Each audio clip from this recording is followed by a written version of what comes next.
to Inspiring Women with Laurie McGraw. I am your host, Laurie McGraw. I have spent the past 30 years in leadership, and over the years, I've come to learn one thing. Women need women, and not just any women, but inspiring women. Tune in every week to hear from women at the pinnacle of their careers and from others who are just starting out. Episodes can be found at inspiringwomen.show or subscribe on your favorite podcast app. Thanks for listening, and I hope you will be inspired.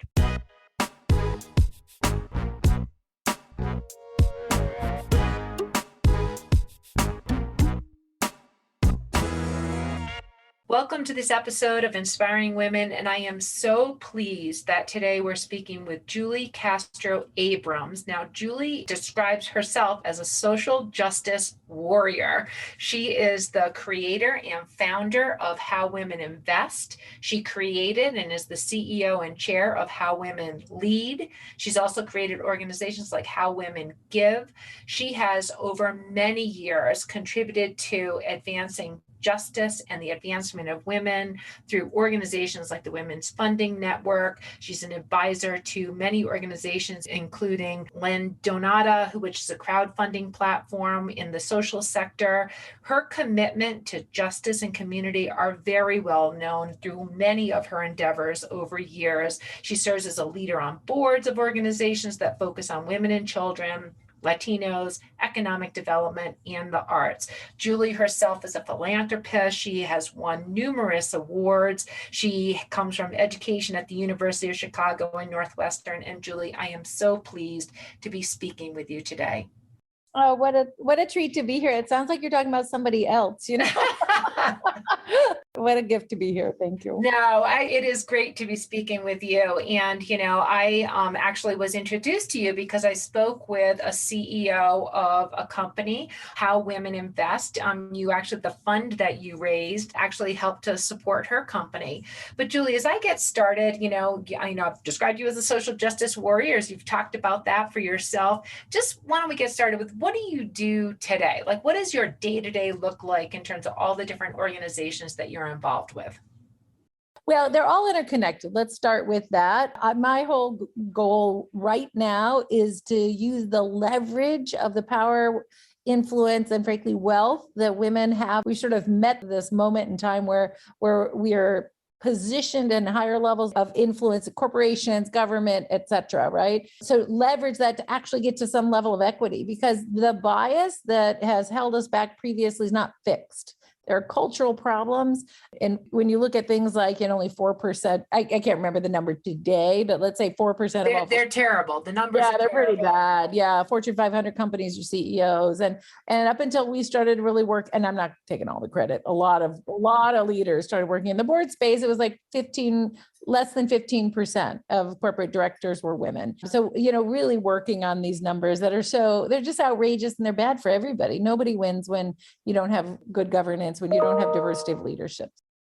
Julie, when you talk about yourself as a social justice warrior, let's just unpack that a little bit. So first of all, where did that come from, and how have you been able to sort of maintain that level of energy? Because the obstacles that you're talking about are fairly significant, and they do require energy and commitment to drive change, and particularly in the area of women's advancement and empowerment. I mean, the emotion to the commitment, I feel it, but yet I know the progress is slow. So where did this come from for you? And you've been doing it for over 20 years. Yeah, maybe more than 30, actually, I'm afraid. You know what? I actually grew up in a Catholic family. And honestly, and I went to Catholic school, so I actually believed it. If you really look at most religions, this is kind of the foundation. It's a values formation for me, right? Which is be a good Samaritan, everybody, all the things that we learned, right, in Sunday school, that really formed who I am. And I was so frustrated, of course, as I got older and realized other people didn't behave that way. They were hypocrites, if you will. Like people, talked about being good Catholics, but then they, all that meant is that they showed up to Sunday mass with fancy clothes on. And to me, that was awful. And so that really was my foundation. I went to my undergrad at Northwestern was in human development and social policy. And I really got my justice lens on there, took all kinds of courses around racial justice, but also as I was looking at like, how do you solve the problems related to poverty? You can't ignore issues around just race, justice. And if you look at why is there housing inequity? Why are all these things, it goes right back to redlining. And so for me, one of the things I want to be able to do is use my power and influence. And I'm white. My name sounds Latino. People think I am, but I just married a Mexican. But I feel like I have so much power and privilege, and I know it. And my intent in life is to use my power and privilege to change inequity. And it affects white women, but it also affects people of color much more so as well. So my goal is to really be transparent and authentic and address all these different areas that affect everybody's opportunity for advancement. Because if all of us advance, you get rid of these different barriers for economic opportunity, the whole economy grows and we're all financially better off. I'm a true believer that we've created an unsustainable economy by having, such huge bifurcation between the uber wealthy and the people who have nothing. And it's completely unnecessary. Well, Julie, let's just go. First of all, I'm glad that you mentioned the awareness that you have of power and privilege as a white woman. So knowing that just in the lens of, women empowerment, and there's a lot of room to grow and advance for women, you still have a level of power and privilege yourself. But you move your organization, your social justice work to the top by both investment funds as well as leadership as the place to start in some of the organizations like How Women Lead that you created. So how did you make that pivot? Why did you go to where you've brought your organizations? Why did you start there? What was the important aha moment that said, I have to start at the top, if you will?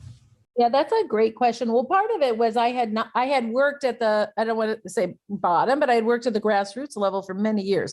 So for 11 years, I ran a microfinance organization. We had a CDFI. We were basically helping low-income women start their own companies and then doing microfinance for them in the US. And that was super hard. And one of the things I really felt like, in my 40s is I was like, I want to do work differently. And I saw this opportunity with all these women I knew who were really moving into a lot of power and privilege and wealth. And they all were doing very diffuse things. But I thought, if we all get together and work on addressing issues about getting women on boards or addressing issues of getting women founders, that we could change the market. And we are. We've literally got a science around working at a multi-level strategy is the most effective. So we work on regulatory and legislation, and then we work on movement building, which is sort of making sure, like 10 years ago, people literally thought there were not qualified women to serve on corporate boards. It was very common for people to have this mantra that, well, you can't just have the secretary serve on the board, like as if that was the only person who would be anywhere qualified, right? We've changed that mantra. That is now old information. So movement building, and then we train women on how to, so that there's plenty of women that are well qualified, ready to go. And then we do placements. We actually put women on corporate boards. So by working across the whole spectrum, you have more influence because you have market intelligence at every level. And so any roadblocks you can break down in your other activities. So we take that scientific approach to working across issues in all the different work that we do. So in How Women Invest, for example, again, sort of working on, we want 10,000 women to start investing in venture. We want women to know there's a place for them, that they can play in this arena that I think a lot of us think somehow it's very mysterious and it's over there. We're working legislative, regulatory. We want a movement build, make sure everybody knows that they're invited. The face of venture is women and women of color, and then train women and give them exposure to different opportunities in that space of angel and venture investing. We've got classes We have experiential opportunities. And then we have a venture fund ourselves where you can invest directly in one of our funds that allows you to then really influence the market. Well, let me go into some of those different pockets, and we'll stay with, women in the boardroom, and, just to talk about some of the numbers. And healthcare is my particular area, but in the area of healthcare alone, we have 80% of healthcare decisions being made by women, 70% of the workforce generally, in aggregate is women in healthcare. But in terms of venture funding that's going to healthcare-led companies, only 2.3% is going to women-led or women-founded companies. So completely upside down. Now, if we go into the different areas that you talked about, movement building, regulation changing, and then qualifications, people, women in particular, feeling qualified to have those seats at the table and having the opportunities to have those seats at the table. Maybe let's start with maybe the movements. So in women who lead, how women lead, I understand you create these communities specific to, not all women are the same. So you make how do you create movements and micro communities for women to feel capable and have others who, like them, are trying to move in a certain direction? Yeah, that's a fantastic question. So people will generally start with us and go through our board readiness training, and that's a generalist frame, but we'll have 15 different corporate directors speak, and they learn everything you need to know to get ready to just how to network, what, value proposition, the legal risks, et cetera, right? How to protect yourself. And then we actually connect people in what the goal is to demystify the process and make it really relatable. So like you said, creating micro communities, and we call them affinities. And so we'll have affinity groups based on your career track. So a lot of women who are in the HR, chief human resource officers, think that no CHROs ever get on boards. Well, that's not true. So what we do is we connect women who want to go on boards that have that background with women who are already on boards that have their background. And they can say, this is how I leveraged that expertise. Here's how I made sure I augmented it. Here are the, the different trends and why people need CHROs on boards these days. So we literally do it by sort of your career track for general counsels and CFOs and CTOs. But then we also do it based on some industry. So healthcare is one of them. We know that the leadership in healthcare is primarily male. I think my friend Tony Breyer became the CEO of Sutter Health a couple of years ago. And she said that only 4% of all healthcare systems were run by women at that time. Like, it was a big deal that she had that role. So there, how do you actually then get on healthcare boards if there's not a lot of women moving into the C-suite? And then, and so we demystified. And then we also do it around race and other identities. So Black, Latino, Asian, Middle Eastern, LGBTQ plus folks. So really trying to just give people a safe place, just, to address any of those stories that we're hanging on to about why it's hard for me particularly. Having the communities, and that gives others confidence. So I think those are terrific. But as you also said, that alone is not enough. So maybe let's talk about some of the regulatory and structural things that are changing, and how you have a hand in that. So we certainly know that California has made some absolute rules in terms of companies that are there, that if they're public companies, they need to have directors who are women or people of color. We know that NASDAQ is making big moves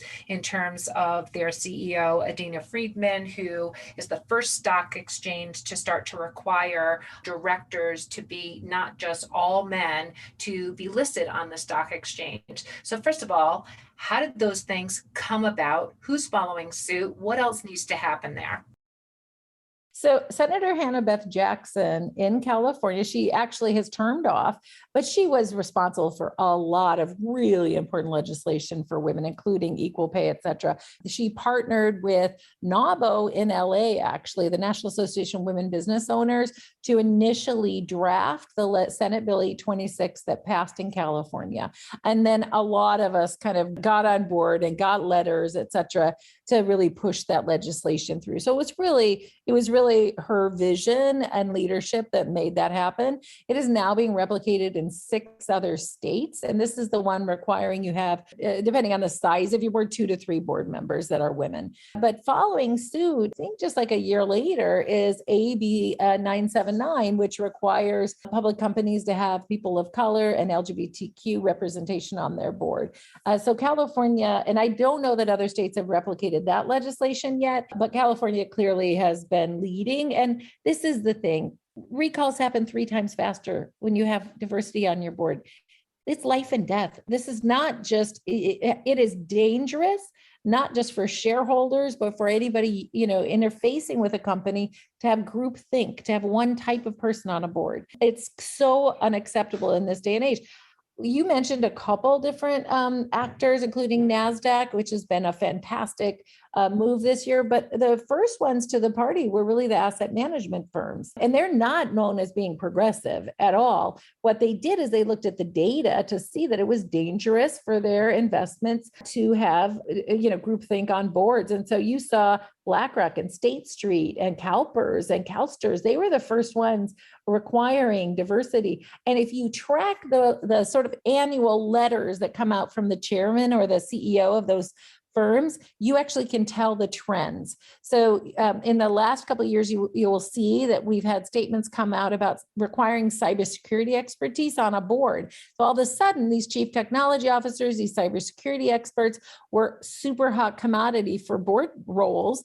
And because if you don't have that person on the board, they require you to have a very extensive plan, right? So moves like that, or State Street came out a year and a half ago with a letter saying, culture trumps physical assets in corporate value. And sometimes it's as much as 94% of corporate value. So if it's that important, it is therefore imperative that a board has experts in how you build and evaluate and maintain positive cultures on boards. So you don't have other, I think a lot of people, talk about Travis Kalanick and Uber as a good example of a board not being on top of their CEO and culture behavior.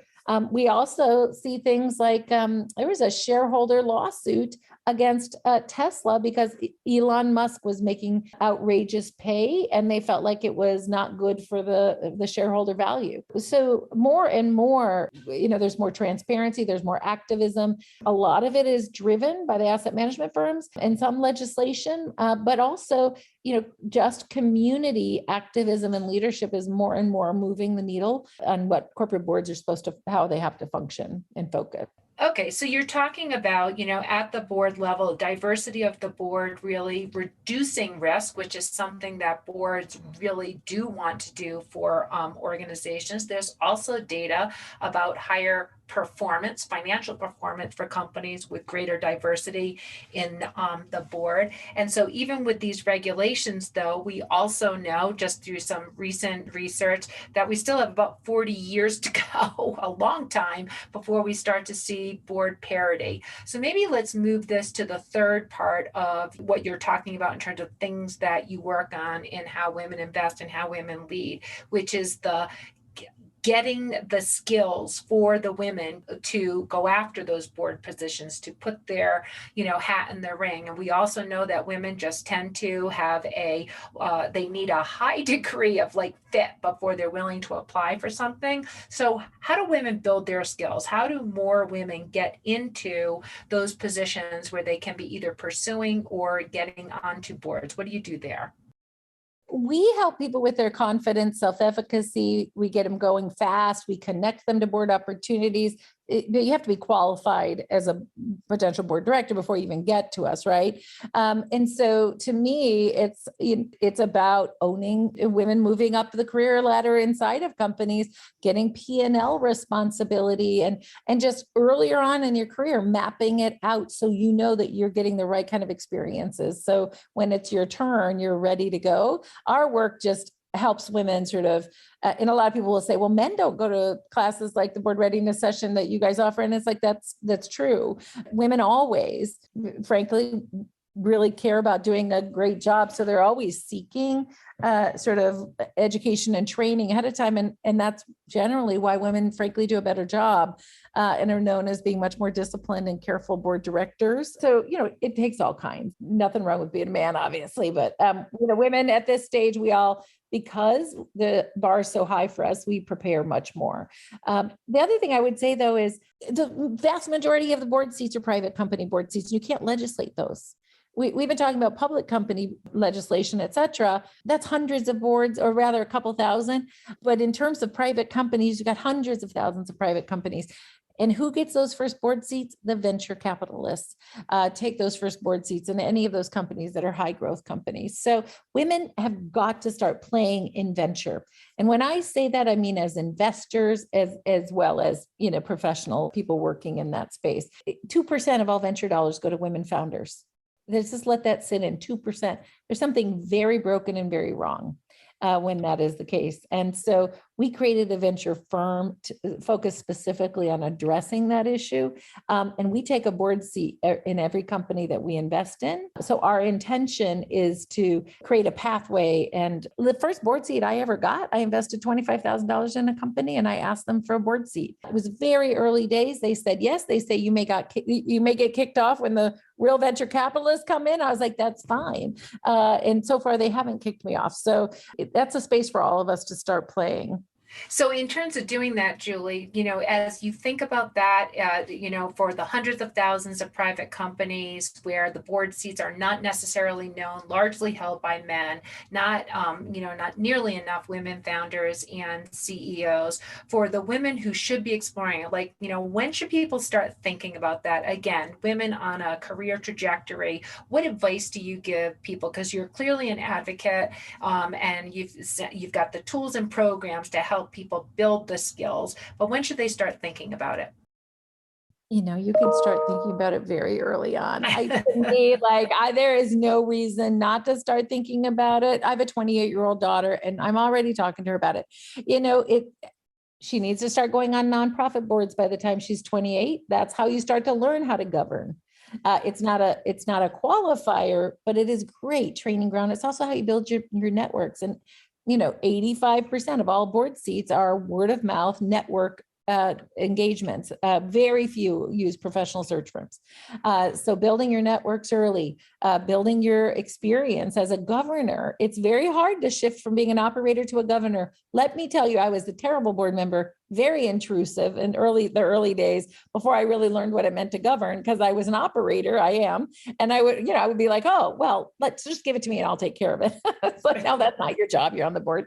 So all those kinds of things just scaffold throughout your life. The other thing is certainly, the leadership roles that you have. I know a number of women who are sort of moving up, let's say, in diversity and inclusion in corporations. You got to make sure at some point you complement that with, profit and loss responsibility. Those are the kinds of things you want to be thinking about as you scaffold your career. That is terrific. Julie, I could just go on and on. I've really appreciated this sort of, depth perspective on boards and women who might be wanting to pursue. And I also love that, your advice is, start early because there's a lot of room to grow in that capacity. As we close out on this Inspiring Women conversation, any last advice you might give younger listeners, perhaps, who are in the earlier stages of their career journeys? I think a lot of us have this sense that somebody else knows more than we do. Like I have to actually literally, I know somebody who's going to start her own company. She's like, oh, I better go get an MBA. It's like, you don't need that. Furthermore, it's not this big mystery. You want to start investing in venture. I promise you, it is not that big of a leap to get there, depending on what your experience is. So if you feel this sense of, what do we call that? Imposter syndrome, I really want you to challenge that. My guess is in most cases, you are going to be just as good or better than anybody else who's already in that room. So raise your hand, ask for an opportunity. Don't think don't let go of that thing thinking that somebody else knows, or you have to be invited in. Raise your hand and ask for a seat at the table. The other thing is I created a credo in our organization. Our culture isn't great for women or how women are with each other. So I invite women to be fierce advocates for each other. And if you get that inkling to talk about people behind their back or to do that mean girl thing, shut it off. Shut it off when other people do it around you. Just really pivot and say, let's be advocates for each other. The other thing is men are better at making introductions than women are, and it hurts us. Women are too protectionist with our contacts. We've got to be opening up our old, as we used to call them, Rolodexes, and make sure that we give other women access and opportunity. And then finally, I just invite you to be unabashedly visible. Stand up, be visible. My daughter watches to see, get cues from you and how you lead. And we need you to be powerful, dynamic leaders. Well, Julie, I think that is a whole lot of advice that you yourself lead by example, and I appreciate it. I can see why you describe yourself as a social justice warrior. You've got the passion for all of it. So thank you for this Inspiring Women conversation. We have been speaking with Julie Castro Abrams, and Julie, thank you so much. It's an honor to be with you today. This has been an episode of Inspiring Women with Laurie McGraw. Please subscribe, rate, and review. We are produced by Kate Cruz at Executive Podcast Solutions. More episodes can be found on inspiringwomen.show. I am Laurie McGraw, and thank you for listening.